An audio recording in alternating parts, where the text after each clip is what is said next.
Endi keyingi somsa turini o'tamiz. Buning uchun bizga suv, tuz kerak bo'ladi. Oddiygina tuz bilan suvni o'ziga xamirni qorishtirib olamiz. Hammasini opisaniyada yozaman. Albatta ko'ring.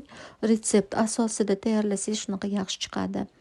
Endi buni mushlab olib qo'yamiz. Yarim soatdan keyin yana aytganimdek, yana bir marta mushlab olasiz. Endi oddiygina universal margarin bilan shidriletadan foydalandim. Bu reklama emas. Albatta ishlatadigan narsamni soldim. Eritib qo'yaman va xamirni birin-ketin yoyishni boshlayman. 2 zuvalaga bo'ldim. Xamirim 2 zuvalaga bo'linsa 2 marta yog'lashga to'g'ri keladi. Shuning uchun 2 zuvalaga bo'ldim. Va bittasini o'rtacha qalinlikda yoyaman. Judayam yupqa ham emas, qalin ham emas, o'rtacha qilib yoyamiz va saqalgina sovigan yog'imizni bir tekisda surtib chiqamiz. Men ham har doimgidek qo'lda surtaman. Yaxshilab to'yintirib surtdim va ustiga ham qolgan yog'larni solib, buni ham yaxshilab qo'lda surtib olaman.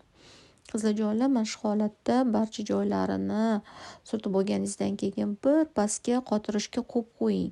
Keyingina o'rasangiz, shunda xamirlaringizni ichida yog'lari yaxshilab qotib oladi va xamirni yaxshilab mana shunaqa burab, tekislab o'raysizlar.